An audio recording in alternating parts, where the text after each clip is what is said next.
Bonjour à tous et bienvenue pour le CX Summit et bienvenue pour cette nouvelle table ronde. Et on va parler ensemble des nouveaux canaux pour créer l'effet waouh et booster l'engagement client. Et pour ce faire, j'ai deux invités qui sont vraiment là pour vous donner leurs meilleures pratiques, leurs conseils. Alors je vais commencer par Tanguy. Tanguy Vincent, est-ce que tu peux te présenter ainsi que AG2R La Mondiale? Oui, bonjour Frédéric. Oui, donc Tanguy Vincent du groupe AG2R La Mondiale, l'institution de prévoyance qui couvre les particuliers, les entreprises, les entrepreneurs dans leurs différents métiers qui vont de la santé, la prévoyance et tout au long de leur vie. Au sein de la direction de la relation client à distance, je m'occupe d'un pôle qui est un pôle innovation et usages digitaux. Et le challenge est comment s'appuyer sur les innovations et comment accompagner les nouveaux usages digitaux de nos clients, que ce soit pour la partie de la vente à distance ou pour la partie du service client. D'accord, et je crois que tu es un dresseur de bottes. Absolument, on peut dire comme ça, voilà, dresseur de bottes, en tout cas amoureux de ces solutions conversationnelles et de tout ce qu'elles peuvent nous apporter. D'accord, merci. Alors de l'autre côté, donc j'ai Thibaut Caraval. Est-ce que tu peux te présenter? Je pense que tout le monde connaît Bouygues Télécom Entreprise, mais Oui. quelques mots quand même. Oui, alors donc je suis Thibaut Caraval, donc responsable exploitation et support sur toutes les entreprises, principalement les PME. Mhm. Vous avez un problème, vous appelez mes services en fait, et c'est moi qui rétablit la situation, pardon.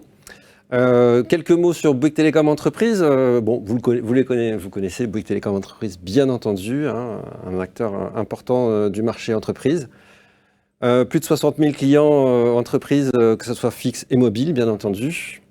Avec donc, je vous ai mis un petit slide de présentation qui reprend les principaux highlights, comme on dit, de Bouygues Télécom Entreprise.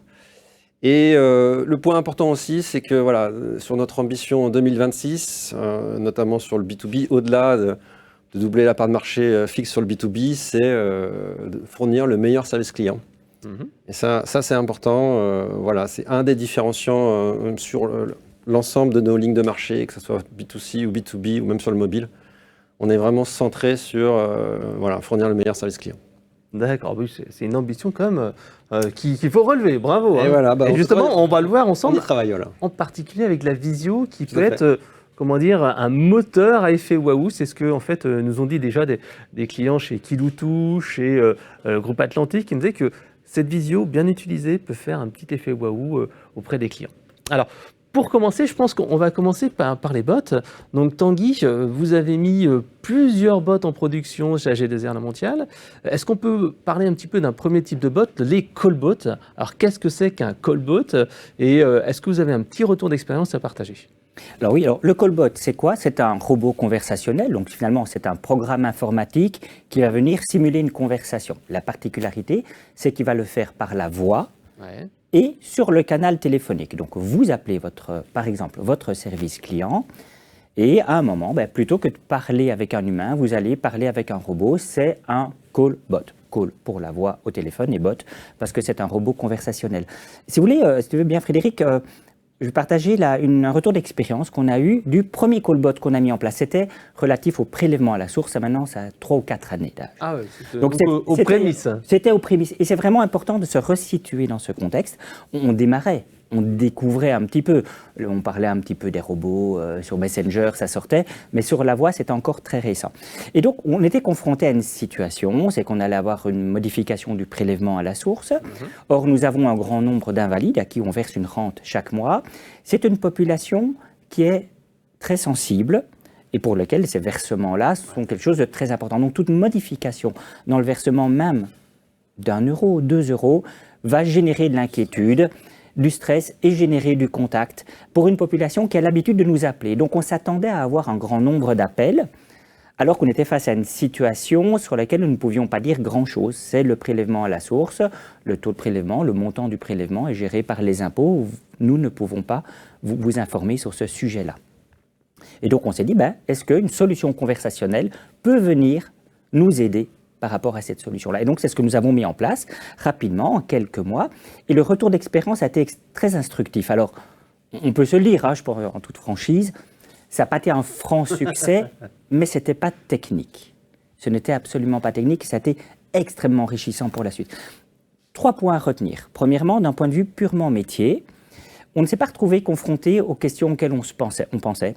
parce que les services des impôts avaient extrêmement bien communiqué, et donc ne nous appelaient plus que les gens qui étaient dans des situations particulières, et ces situations particulières n'avaient pas vocation à être traitées par une solution automatisée. Donc quelque part, décalage entre les questions auxquelles on s'attendait et celles que nous avons eues réellement. Les clients n'étaient pas perdus, si on n'arrivait pas à leur répondre, on prenait leurs coordonnées et on les rappelait. Voilà. Et on les rappelait. Donc personne n'a été perdu, l'essentiel, il est bien là. Deuxième retour d'expérience très instructif qui est technico-fonctionnel un petit peu sur l'importance du speech to text, donc de la retranscription de la voix en écrit. C'est quand on fait une solution vocale, un, on la retranscrit par écrit, et deux, on travaille sur l'écrit.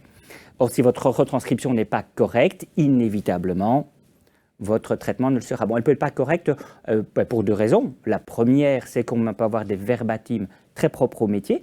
Dernièrement, j'ai encore testé, les gens disaient « ma rente a baissé ». Ma rente a baissé. Oui, M-A-2-L-A-N-T-E, et puis A-B-C. Ouais. Donc là, ça c'est du speech to text spécifique à devoir créer. Sur un téléphone Android, il y a peu de temps, l'ensemble des personnes qui nous écoutent, qui nous regardent, peuvent tester. Je pense que beaucoup de gens auront M-A-2-R-A-N-T-E. Bah oui, puisqu'il faut surentraîner le bot, enfin la speech to text, pour apprendre à reconnaître ma rente ABC par rapport à ma rente ABC. Et ça, c'est un entraînement. Et je sais que nous, quand on le fait, c'est quasiment une semaine de travail pour changer un lot de vocabulaire comme ça. Absolument, pour tous nos vocabulaires spécifiques. Et puis la deuxième chose, c'est que la retranscription ne peut être correcte que quand l'expression est correcte. Et l'expression est correcte quand le client, quelque part, sait ce qu'on attend de lui, quand est-ce qu'on l'attend et qu'il y est prêt. Or, on s'était retrouvé dans une question de dynamique où les gens se sont trouvés être surpris. Oui, je ne sais pas, cette retranscription, ça ne donne rien du tout. Donc c'était la deuxième conclusion. La troisième, ça montre l'importance du design conversationnel quand vous créez un bot, que ça soit écrit et encore plus un bot vocal. Le design conversationnel, c'est-à-dire la dynamique, pour que les gens ne se coupent pas la parole, que les gens comprennent que c'est à eux de parler. Donc, on est clair, on n'est ni trop long, ni trop court. Est-ce qu'on peut gérer les interruptions? Toutes ces choses-là sont clés. Des petits bips. Ça nous arrive de mettre des bips à la fin d'une conversation, genre, c'est à votre tour de parler. Absolument. On s'est presque dit, nous, d'ailleurs Frédéric, qu'il aurait fallu mettre un robot avec une voix plus robotique pour éviter la confusion. C'est quand les conseillers rappelaient, ils disaient « mais j'ai eu votre conseillère avant, elle était un peu bizarre ». Non, c'était un robot. Ah non, je vous jure que c'était une conseillère, authentique. Donc on s'est dit, faut-il, pour éviter la confusion, faire une voix plus robotique, et puis pour bien dire aux gens « c'est à vous », il y a le bip, il y a le « c'est à vous », et puis il y a essayer de rendre de manière automatique quelque chose qui est évident pour un cerveau humain. Ça, c'est le challenge des solutions conversationnelles.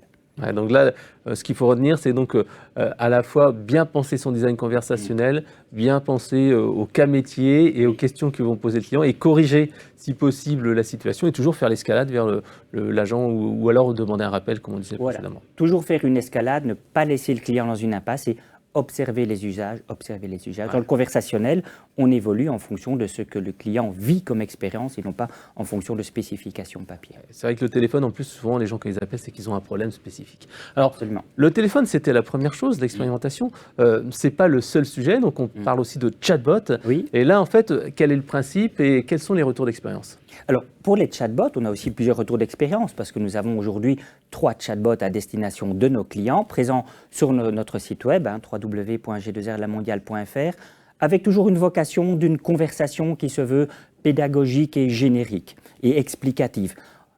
C'est un premier niveau de conversation, ça ne fait pas tout, mais on peut déjà faire beaucoup de choses. Je pense qu'on peut vraiment déjà faire beaucoup de choses. Et après, on a aussi des bots à destination de nos collaborateurs en interne sur notre portail. Mais cela, j'en parlerai un petit peu moins. Notre premier bot principal, il est présent sur la page de contact de notre site. Les 3 mots-clés d'une relation client, elle se veut simple, rapide et efficace. C'est marqué, vous l'avez bien dit, dans le livre blanc d'Eloquent.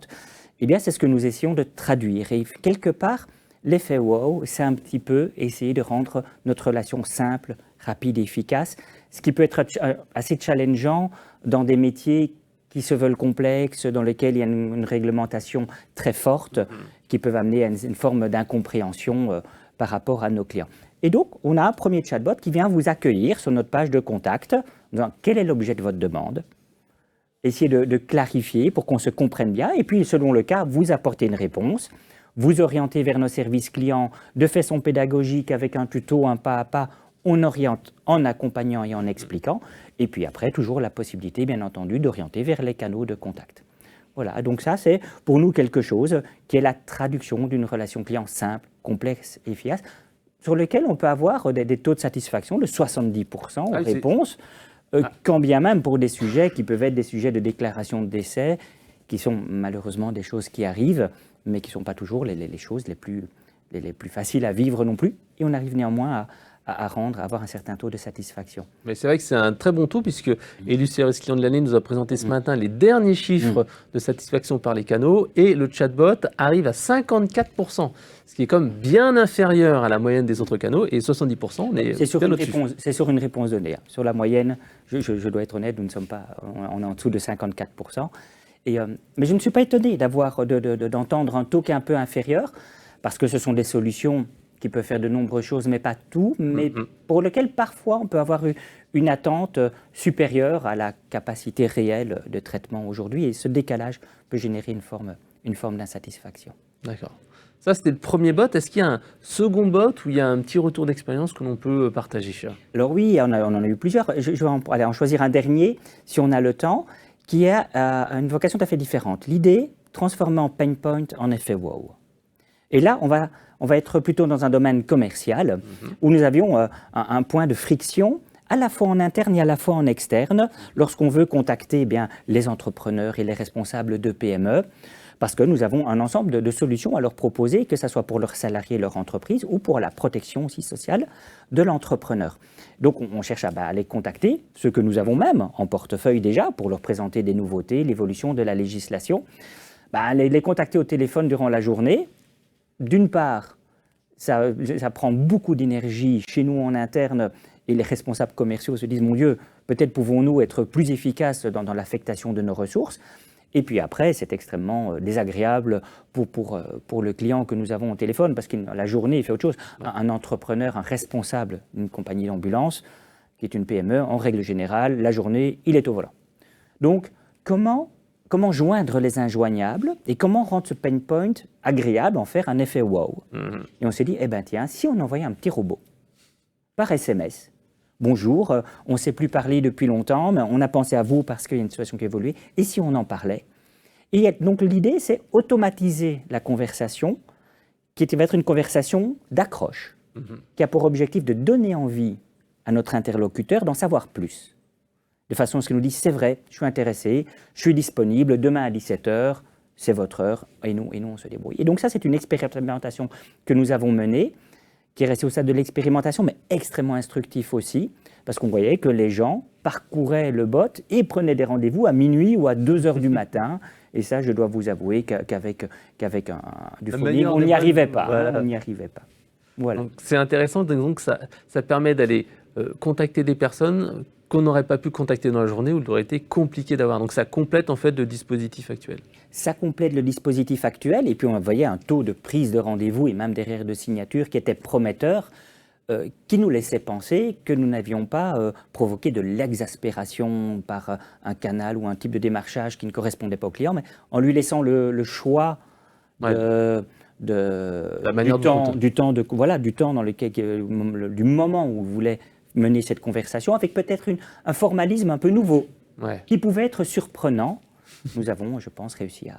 Mais c'est vrai qu'on verra cet aspect choisir le temps dans la visio dans quelques secondes avec Thibaut. Mais tout d'abord, pour finir, quelle place en fait on doit donner à l'humain et au robot en fait dans cette relation client? C'est quoi un petit peu, parce que est-ce qu'on peut tout automatiser, pas tout automatiser? Qu'est-ce qu'on peut faire? C'est quoi cette place entre les deux? Alors c'est une place qui est difficile à trouver et qui est, je pense, sujet à de nombreux débats. Est-ce qu'on peut tout automatiser raisonnablement? Non. Après, c'est un choix d'entreprise et de positionnement aussi d'entreprise. Est-ce qu'on peut tout automatiser raisonnablement? Non. Est-ce qu'il ne faut rien automatiser du tout? Le client lui-même demande de l'instantanéité et pour un certain nombre de sujets est tout à fait prêt à interagir avec des solutions automatiques. Et puis il y a une dimension économique. Aujourd'hui, le client il veut de plus en plus d'interactions, mais est-ce qu'on peut répercuter cela dans le prix de vente? J'en suis moins convaincu. C'est un vrai challenge de la position de l'humain aussi. On ne va pas parler de la position du robot, mais aussi de la position de l'humain. Un jour, quelqu'un nous disait, si le robot est finalement la machine parfaite qui va effectuer parfaitement les processus de manière répétitive, est-ce que la place de l'humain ne sera pas d'être celui qui pourra faire ce pas de côté pour traiter la situation. Et après, tout le challenge, c'est comment arriver à gérer, autoriser une forme de pas de côté dans un environnement qui reste un environnement très réglementaire qu'il faut absolument respecter. Et peut-être que ça peut nous donner des pistes pour le bon positionnement du robot par rapport à l'humain. Donc le robot doit essayer de cloner le meilleur agent des services clients et le service client, lui, doit être capable d'avoir une intelligence émotionnelle et pouvoir faire un geste, faire quelque chose qui est en dehors des process, quoi.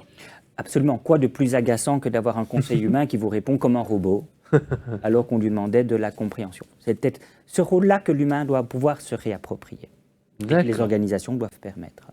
Bon, merci pour cette première partie.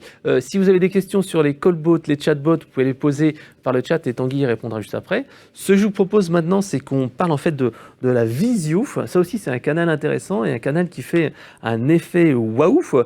Alors, d'où ça vient en fait chez Bouygues Telecom Entreprises? Quelle était l'origine de la visio? Quelle démarche? Pourquoi? Alors, alors, moi, je suis responsable d'un centre de support, donc c'est du service après-vente pour les entreprises. Donc on s'était intéressé à la visio depuis pas mal de temps, principalement sur la visio-assistance, pas la visioconférence, mais la visio-assistance, la possibilité de voir à travers le téléphone d'un client ce qu'il voyait. Mais c'est vrai que le vrai boost à l'usage a été le confinement et le Covid, où là les déplacements de techniciens chez les clients sont devenus très compliqués à organiser.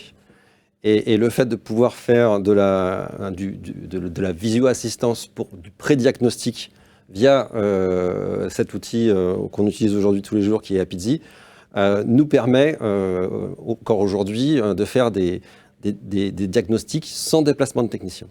Ouais, c'est donner des yeux aux techniciens, c'est ce qu'on s'est dit. Voilà, c'est ça. Alors, donner des yeux aux techniciens du centre d'appel, et éviter de faire déplacer un technicien sur site avec, bien entendu, le temps de transport. Maintenant, encore plus les coûts de transport. Ça commence à s'additionner. Donc voilà, ça rend, c'est pour ça un petit peu, si cet effet waouh, ça rend ce pré-diagnostic beaucoup plus simple à organiser. D'accord. Voilà. Après, toute cette partie visio-assistance nous permet aussi d'être plus pertinent. Ça n'enlève pas tous les déplacements de techniciens, bien entendu, mais ça nous permet d'être plus pertinent. Quand est-ce qu'il faut envoyer un technicien ou quand est-ce que ce n'est pas la peine de l'envoyer? D'accord. Alors justement, comment s'est passée un petit peu cette mise en place? Est-ce qu'il y a des choses un peu particulières? Est-ce qu'il y a une bonne intégration au système d'information? Est-ce que c'est important? Est-ce qu'il y a un process? Parce que, comme on l'a dit, la visio-assistance, c'est pas de la visioconférence. La visio-assistance, c'est qu'on va demander au client de pouvoir utiliser son téléphone portable personnel ou professionnel, qu'on va utiliser sa caméra. Donc, il va nous filmer un petit peu. Bah, là, c'est des entreprises, ça va, mais c'est vrai qu'on a des clients qui sont particuliers, qui montrent leurs petits chez eux. Comment ça se passe, en fait? Alors, dans la mise en place, la première chose, ça a été d'intégrer un système de visio-assistance dans nos outils, dans l'environnement de travail. Donc ça a été le premier challenge. Intégrer un nouvel outil, un nouvel usage dans un environnement de travail, c'est toujours une aventure, de toute façon. Donc on a lancé l'aventure, on s'y est tous mis. Et là, bien entendu, on a un outil de visio-assistance, Apizzi, qui s'est complètement intégré à notre outil de ticketing existant. Donc ça a beaucoup aidé. On a un outil de visio-assistance qui se déclenche en un clic, sans coup de fure, et qui est très facile d'utilisation déjà pour les agents. Donc ça, c'était, je dirais, une première marche à passer. Il faut que dans l'utilisation, ça ne soit pas trop compliqué, ça ne change pas trop les habitudes. Sinon, le nouvel usage tombe un peu de lui-même. On est quand même sur du flux d'incidents à gérer dans du centre de contact. Donc, il faut que tout ça soit sans couture. Donc ça a été le premier challenge à passer et qui a été, qu'on a passé, je dirais, avec succès avec les équipes d'Apizzi.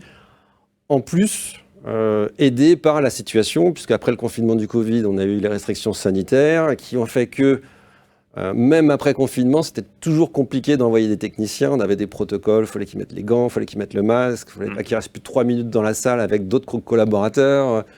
Donc ça a été pendant une période assez longue quand même compliqué, ce qui fait que cette visio-assistance du confinement avec les restrictions sanitaires est rentrée dans les usages et rentrée dans les mœurs. Et aujourd'hui, tous nos conseillers ont un compte Apizzi de visio-assistance. quel est le process justement? Parce que les clients, bon, on dit souvent que c'est les clients qui sont les plus simples à adopter une technologie, mais il faut quand même leur expliquer un peu quel est le process quand on veut faire une visio. Est-ce qu'on doit prévenir le client? Comment ça se passe? Alors oui, bien entendu, hein, on demande l'autorisation de mettre en place une visio, on lui explique qu'on va lui envoyer un SMS cliquable, bien entendu qu'il n'y a pas d'application qui s'installe sur le téléphone, qu'on ne prend pas contrôle de son téléphone, hein, on envoie un lien cliquable qui lance juste le navigateur du téléphone et qui autorise l'usage de la caméra. Et c'est pas la caméra d'en face, c'est la caméra de derrière et qui permet juste de voir ce que voit le client. Et donc là, nous, le rôle de l'agent, bien entendu, c'est de lui demander de nous montrer ce qui est intéressant pour le prédiagnostic. Ouais, surtout que c'est une situation de stress quand il n'y a plus d'internet ou plus de téléphonie dans l'entreprise. Là, on veut une solution rapide et c'est vrai que montrer, c'est toujours mieux que d'expliquer quand on n'est pas technicien. Alors voilà, donc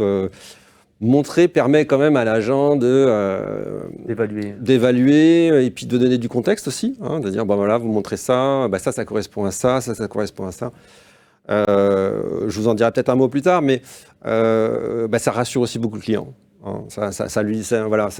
Ça lui évite d'interpréter ce qu'il voit et de donner peut-être une mauvaise information et donc éventuellement d'avoir ce doute de dire est-ce que je dis la bonne chose, est-ce que je donne la bonne information, parce que derrière, il y a toute l'entreprise, quand il y a des coupures, principalement des coupures de fibres ou des choses comme ça, toute l'entreprise est arrêtée, on attend désespérément que ça remarche. Ouais. Donc il y a quand même ce niveau de pression qui, dans le cadre d'une visio-assistance, peut être mieux géré, parce qu'on est là, on donne du contexte, on vérifie les câbles, on vérifie les différentes diodes sur les différents équipements et on peut rassurer le client en lui disant apparemment voilà, c'est ça ou c'est ci ou c'est ça.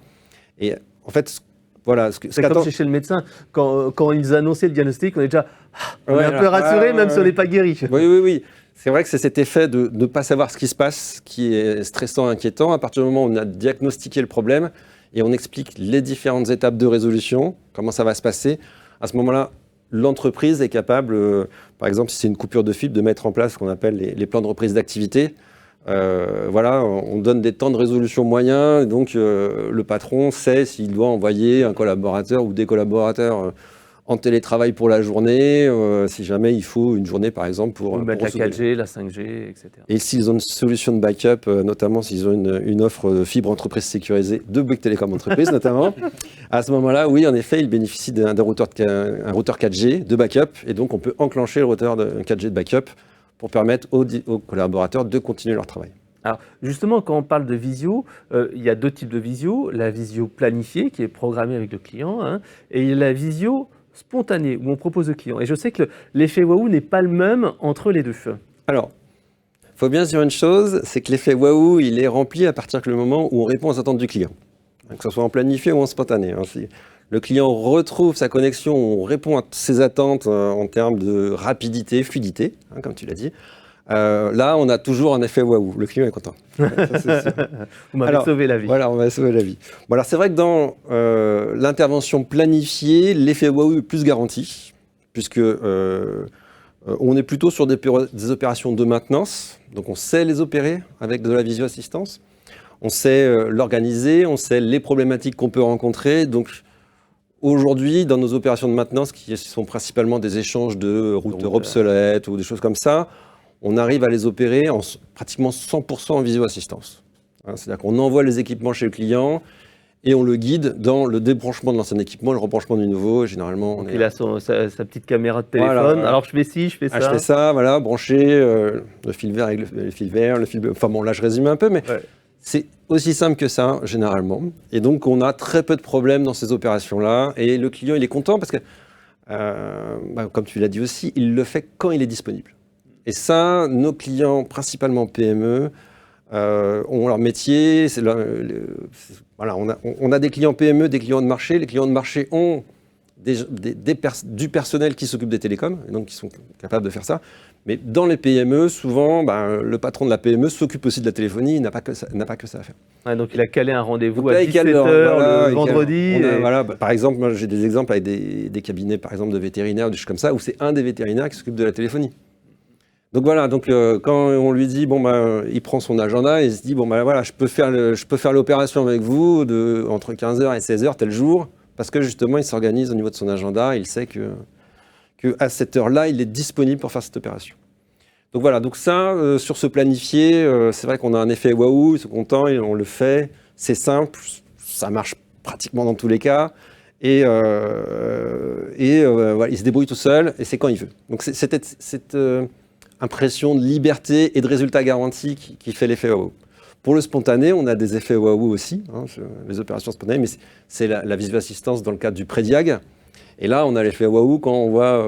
Finalement, le câble était débranché, quand on voit le fil débranché, voilà, quand on voit... on demande aussi de débrancher, de rebrancher certains câbles, notamment aussi des liens fibres ou des choses comme ça. Et on voit que souvent, c'est des gens qui passent dans les salles machines, qui bougent et peut-être des fois qui déplacent des choses comme ça. Et donc, des fois, on a cet effet waouh là aussi, parce que ça rebranche, paf, ça remarche. C'est la magie. Donc là, c'est la magie. L'agent est aussi très content, parce que derrière, on a une satisfaction client au top. Justement, là, on le verra peut-être tout à l'heure, mais donc on a vraiment une satisfaction qui est vraiment meilleure pour la visio. Oui, alors là, on a sur ce slide-là fait un test en visio et pas en visio. Alors, cet exemple-là s'applique plutôt sur la vente à distance. Donc là, on est en visioconférence. Mais on voit quand même que sur la partie visio, on génère de la satisfaction supplémentaire. C'est clair. Alors, bien entendu, il faut réussir l'opération. Parce qu'on si on fait de la visio et qu'on n'arrive pas à résoudre en ligne, etc., ou qu'on met du temps à résoudre les problèmes, de toute façon, on a quand même de l'insatisfaction client. Il veut que ce soit vite fait, bien fait et de façon pertinente. Mais en tout cas, c'est clair que quand on met de l'humain dans l'échange, surtout qu'en plus, on a une raison sociétale qui est qu'on est fait pour être ensemble. Donc voilà, quand on met de l'humain dans l'échange, on génère aussi de l'empathie, de la compréhension, et on voit qu'on a des taux de satisfaction qui sont au-dessus quand on utilise la visio. Donc là, c'est pareil, on a utilisé notre outil de visio Apizzi qui nous permet d'avoir une satisfaction supérieure. Alors, justement, on voit qu'il y a une satisfaction, que les gens sont contents. Est-ce que c'est facile de mettre ça en interne? Est-ce qu'il y a des freins, la résistance au changement, pas de la part des clients, mais de la part de l'interne? Alors, comme je l'ai dit tout à l'heure, c'est une aventure. Tout nouveau canal, tout nouvel usage, c'est une aventure dans une société. Donc, bien entendu, il y a des freins. Faut se le dire. Les freins, c'est d'abord les peurs. Donc, au niveau des agents, on a eu... Alors, j'aurais des freins... on est quand même assez pushy chez Bouygues Télécom Entreprise. Donc, on a l'envie qui est là. Après, il faut rassurer. D'accord ? Donc, il a fallu rassurer sur un premier aspect qui était les objections clients. Alors... Voilà, nos agents techniques voulaient bien proposer donc la visio-assistance, mais qu'allait-il répondre si jamais le client dit « Bah oui, mais bon, vous allez prendre le contrôle de mon téléphone. Je suis à l'étranger, est-ce que vous allez prendre mes données data ?» Voilà, mes données data, est-ce que ça va me coûter de l'argent? Parce que souvent, on utilise son téléphone personnel. Donc, voilà. Est-ce que ça va me coûter de l'argent? Donc là, on a donné un petit peu les réponses types à apporter dans ce cadre-là. Et on a vu en fait que très peu de clients nous posaient des objections, surtout dans le cadre du SAV et des pannes. Tous les clients sont constructifs pour, dans cet échange, aider le plus possible à résoudre dans une optique de rétablissement le plus rapide possible. Donc voilà, donc ça a été le premier frein de nos équipes qui en fait, à l'usage, est passé très très rapidement. On voit maintenant, c'est vraiment rentré dans les mœurs. Quand on propose de la visio-assistance, tout de suite, oui, pas de problème. Et en 3 clics, c'est lancé. Le deuxième frein, ça a été aussi... on était sur des équipes qui avaient l'habitude du mail et du téléphone. Donc, un peu cet échange un peu anonyme quand même. Et donc, voilà. Et donc, bien qu'on faisait de la visio-assistance, ils n'avaient pas tout à fait vu la différence entre la visio-assistance et la visioconférence. Et donc là, moi j'ai des agents techniques qui sont super bons techniquement, mais qui viennent habillés normalement. Voilà. Et donc ils avaient un peu peur d'être vus. Donc cette incompréhension entre la visio-assistance et la visioconférence. Et donc des remarques sur le fait d'être assuré qu'ils ne soient pas vus, parce que il y en a certains qui ont un look, mais c'est bien. Et donc voilà, et ils ne voulaient pas que le client les voie, puisse juger aussi de leur apparence. Et ça, c'est bon, voilà. Donc, on a rassuré sur ce point-là. La téléassistance, c'est pas de la visioconférence. Donc, le client nous montre ce qu'il voit, mais le client ne voit pas le technicien. Et donc, il peut continuer à avoir son look. Venir en t-shirt, pas être rasé, Ouais, alors avoir bon, des tatouages. oui, c'est vrai que souvent maintenant le tatouage est devenu très très à la mode. Mais voilà, c'était plutôt nos agents se sentent très bien comme ils sont, et nous on les accepte comme ils sont. Il n'y a pas de souci là-dessus. Voilà, mais ils avaient peur d'avoir des verbatims dans les enquêtes de satisfaction justement sur ces aspects-là. Bon, après on ne sait jamais sur qui on tombe, etc. Donc là-dessus, on a vite rassuré et c'est passé. Et les 2 freins ont été très très très rapidement, je dirais, enlevés. Et donc voilà, maintenant ils le savent. On a un bon outil, donc Apizzi, complètement intégré dans nos outils de ticketing. En un clic, c'est lancé. Voilà, là maintenant, on est vraiment dans l'usage qui est de lancer la téléassistance au bon moment pour faire le bon diagnostic, savoir quand le faire, savoir quand ne pas le faire. Mais le principe, c'est vraiment de le faire pour s'éviter justement un déplacement de technicien qui est généralement plus onéreux que le temps qu'on fait en visio-assistance. Ouais, tout à fait, c'est vrai qu'on discutait avant, c'est de se dire aussi qu'il faut peut-être accorder un peu plus de temps aux appels en visio qu'un appel téléphonique. Oui, alors voilà. Donc on a fait des mesures, une session de téléassistance avec les données Apizzi. Là, on a vu que c'était environ 8 minutes par session. Ouais. Donc 8 minutes, c'est 8 minutes de plus dans ce qu'on appelle, nous, en centre de contact DMT, la durée moyenne de traitement, la DMT. Et donc voilà, il faut faire attention à ne pas trop presser sur la DMT, parce que si on presse trop, l'agent ne fera pas la téléassistance, parce qu'il sait que ça va lui rajouter 8 minutes, donc c'est une moyenne, donc des fois c'est peut-être un petit quart d'heure, des fois c'est 5 minutes. Donc ça peut l'empêcher de franchir ce cap, parce que déclencher un technicien à distance, c'est rapide. Pour le technicien. Bah oui, parce qu'il dit, bon, vous avez un problème, attendez, je vous envoie quelqu'un. Je vous envoie quelqu'un. Alors, donc c'est un clic, donc ça c'est rapide, on respecte sa DMT. Donc voilà, donc faut bien évaluer tout ça. Donc là, nous, on est encore en train de bien évaluer tout ça, pas trop presser la DMT, pas non plus la rendre trop l'élargir non plus, mais voilà. Donc c'est, encore une fois, on revient, c'est dans quel cas on a un diag qui sous-entend qu'une téléassistance est pertinente et peut nous faire économiser de l'argent dans le cadre du déplacement du technicien. Ouais. Donc voilà, c'est ça.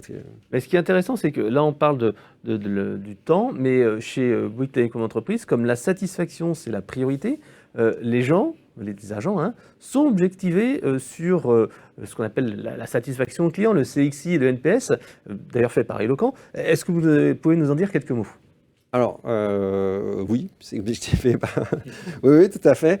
La SATLI, chez nous, c'est très important. On en parlait un petit peu avant aussi.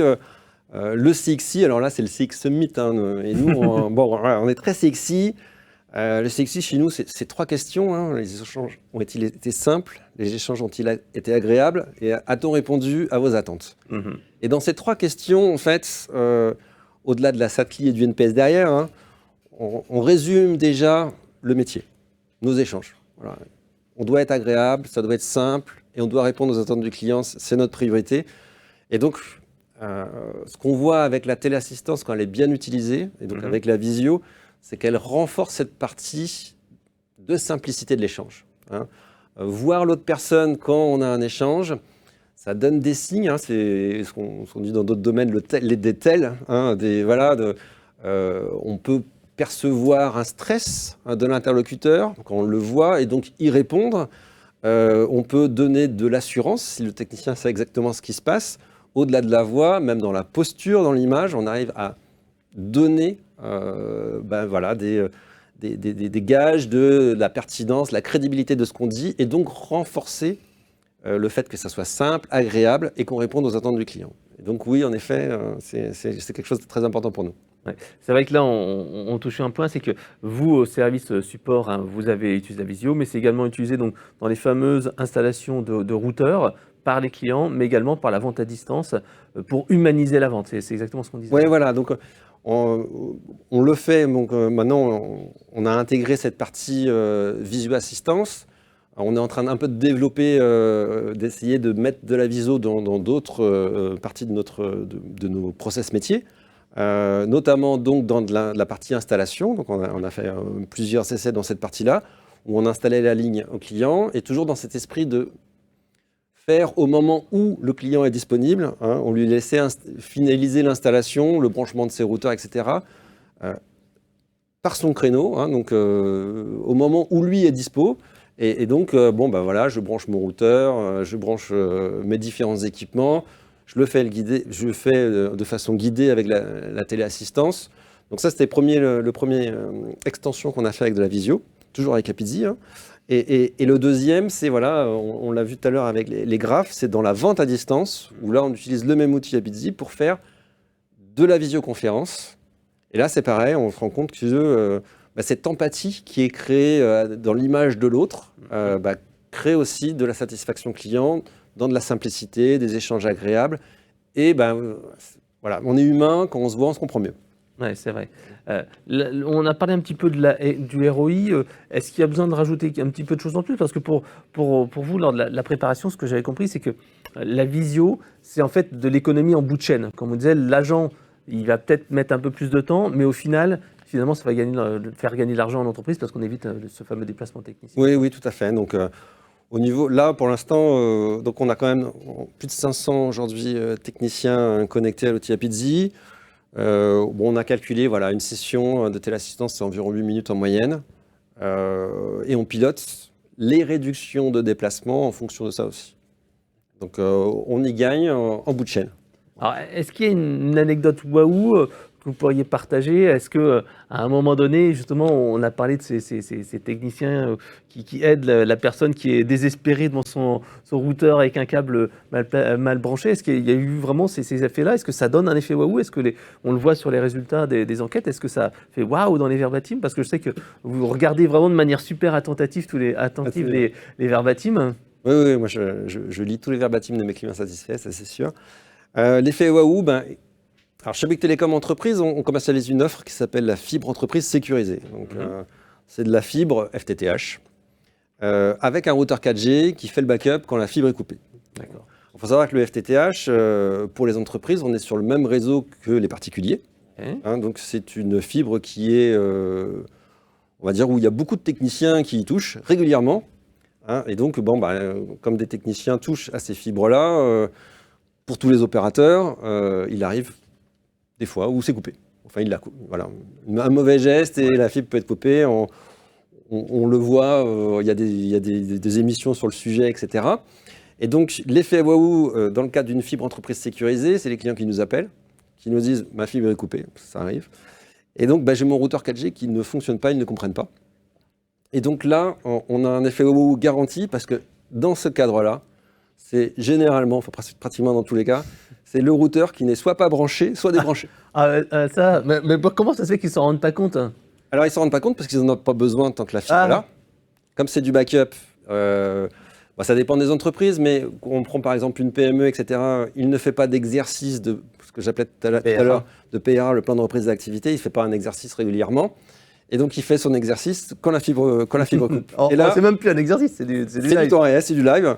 Et là, il nous appelle, désespéré, il nous dit « je ne comprends pas, j'ai une fibre entreprise sécurisée ». Et là, on a un résultat pratiquement garanti, puisqu'on rebranche le routeur, et là, ça remarche. Et on a le soulagement qui se perçoit chez notre client. Donc, j'invite vraiment tous les clients entreprises à s'orienter vers ces offres sécurisées, fibre entreprise sécurisée, avec des routeurs 4G. Aujourd'hui, j'ai encore trop d'entreprises qui nous appellent, qui n'ont que la fibre FTTH. Et qui malheureusement n'ont pas de solution de backup et se rendent compte de l'utilité et de l'importance de ces solutions de backup au moment où la fibre est cassée. Ouais, parce que vraiment, on peut bricoler avec la connexion 5G Bouygues Télécom de son téléphone, mais c'est pas quand on est 10, 20, 30, 40 salariés. Voilà. À un moment donné, ça met un peu ses limites. Donc nous, on a quand même des procédures pour aider nos clients. Donc c'est que là, on envoie avec un technicien un modem 4G dans certains cas, sur certaines offres. Mais voilà, il faut quand même le temps du déplacement, le temps de la connexion. C'est là où si on voit en plus que leur salle machine est au sous-sol, le modem 4G ne va pas aider. Donc, il y a des choses que quand on souscrit à l'offre depuis le départ, c'est anticipé. C'est anticipé, voilà. Donc, ça aide ça aide à la satisfaction. Oui, tout à fait. Alors, si on parle un petit peu des tendances et des projets 2023, qu'est-ce qu'on peut retenir? Est-ce qu'il y a des choses intéressantes que vous pensez chez Bouygues? Parce que, comme on l'a vu, la satisfaction client, pour vous, c'est une priorité. Quels sont un petit peu ce que vous voulez faire? Qu'est-ce que vous imaginez pour justement continuer dans cette expérience client, effet waouh, etc. Alors, on est dans de la prospective. Donc, voilà. Donc, pour l'instant, on réfléchit à des nouveaux usages. Ouais. Donc bien sûr, il y a le développement de ce qu'on fait, comment mieux utiliser, mieux développer la visio-assistance. Et sur la visioconférence, on réfléchit aussi à l'introduire, par exemple, sur tout ce qui est prestations. Le client nous appelle, il veut des paramétrages supplémentaires, des choses en plus sur son offre. Cette partie prestation est souvent payante.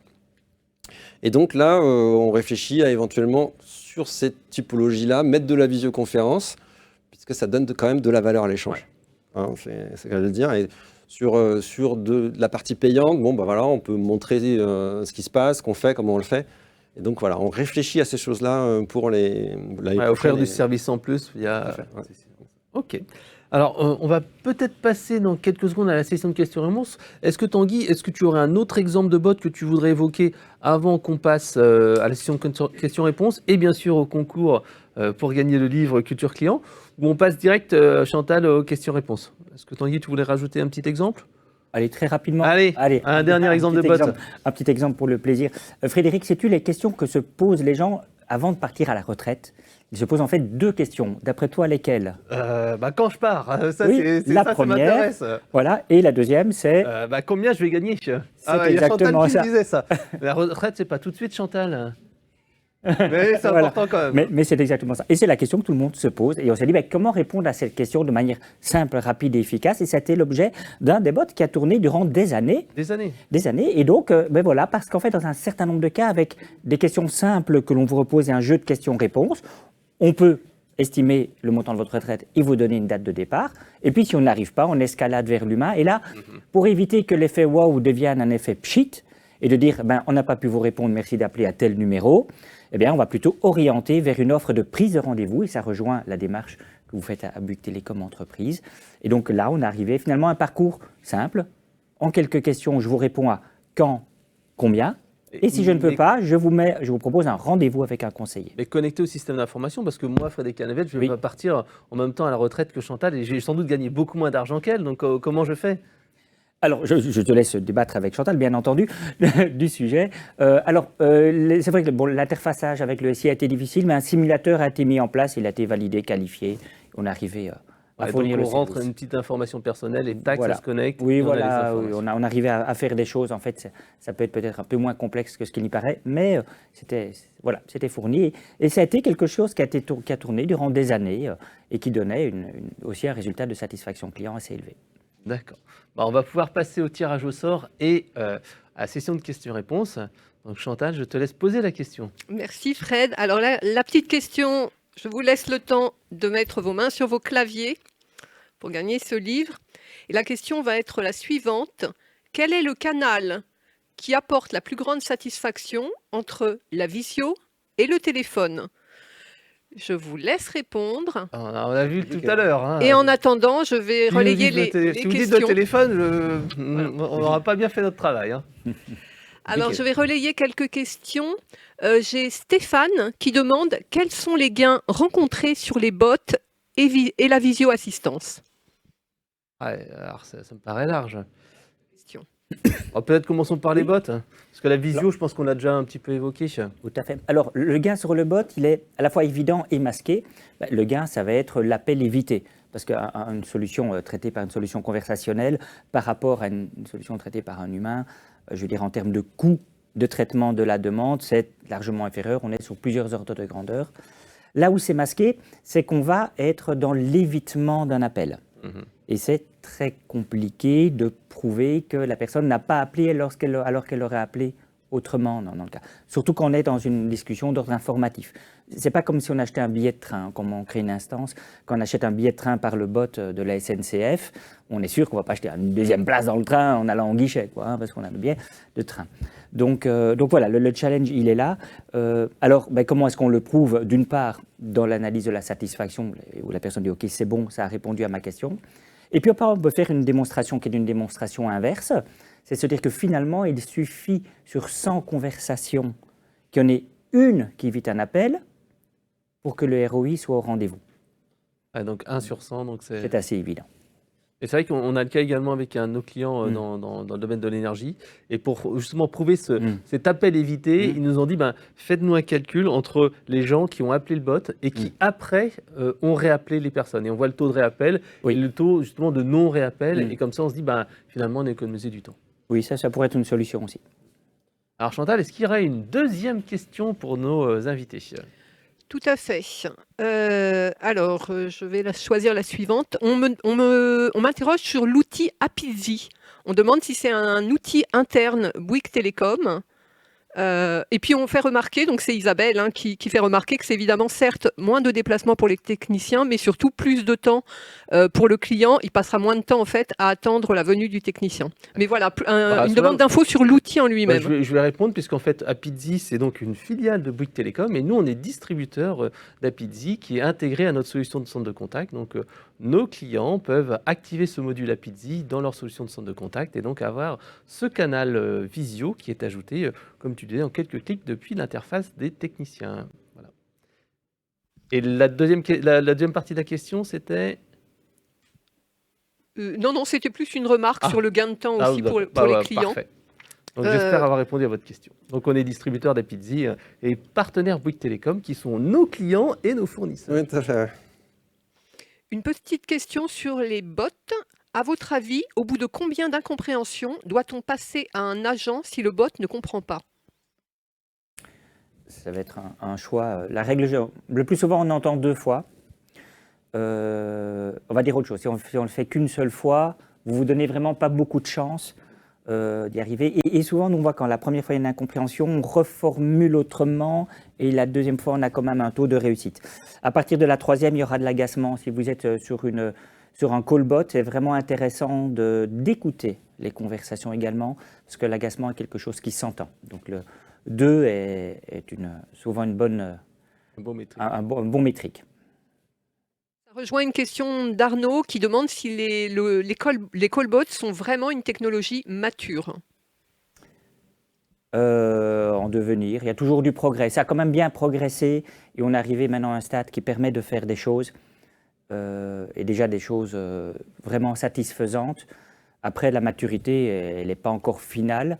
Attention à ne pas avoir qu'une approche technologique, il y a vraiment aussi une maturité organisationnelle, une maturité vraiment de design conversationnel. Moi, je me suis formé comme conversational designer parce que je trouvais que c'était quelque chose qu'il fallait maîtriser pour pouvoir mener une conversation. Et c'est d'ailleurs une formation que je n'ai pas trouvée en France. Donc, la maturité doit aussi encore évoluer de ce côté-là. Ouais, c'est vrai que nous, chez nos clients, c'est quelque chose qui est un sujet en devenir, mais qui montre bien que les gens qui sont en avance en termes d'expérience client, comme AG2R dans Mondial, mettent en place les outils et ça va être diffusé de plus en plus. Et d'ailleurs, si vous appelez, si vous avez une panne électrique, vous avez une chance sur 5 ou une chance sur 4 de tomber sur un bot qui, j'espère, répondra à vos questions. Alors, Frédéric posait une question, mais je pense que c'était pendant une intervention, puisqu'elle demande, vous avez utilisé le terme CXE, s'agit-il du Customer Effort Score? Donc, je pense CXI, s'agit-il, pardon? Du Customer Effort Score. Non, ça, c'est le CES. Ouais, c'est pour ça. CXI, non, vas-y. Non, je t'en prie. Alors, le CXI, pour nous, c'est le Customer Experience. L'I, c'est Index, voilà, c'est ça. Le Customer Experience Index. Et comme je l'ai dit, chez nous, c'est 3 questions principales. Hein. C'est les échanges dont il était simple, les échanges dont il était agréable et a-t-on répondu à vos attentes? Et c'est les 3 questions d'or qui nous permettent de savoir si, au niveau de nos agents et donc de notre service, on a été performant dans l'échange avec le client.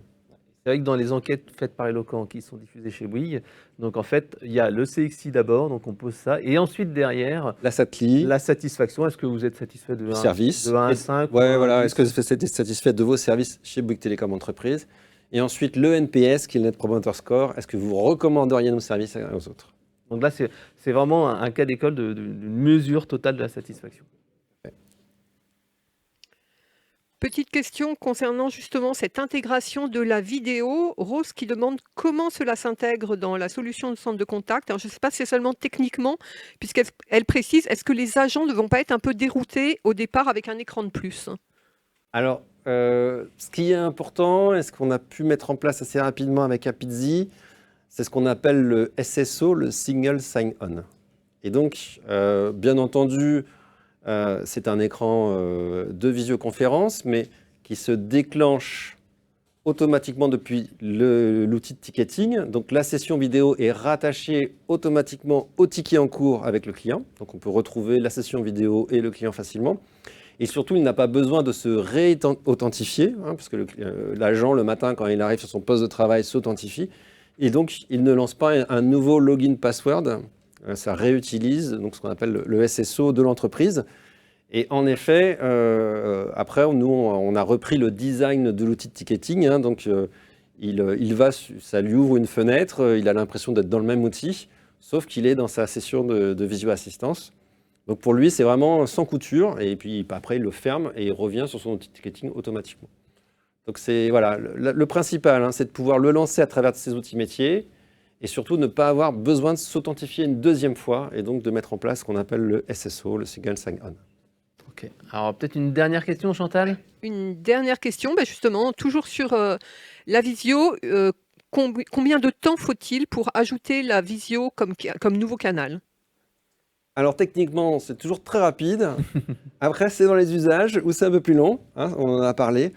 Voilà, donc techniquement, c'est un projet d'intégration d'un nouvel outil dans le SI existant.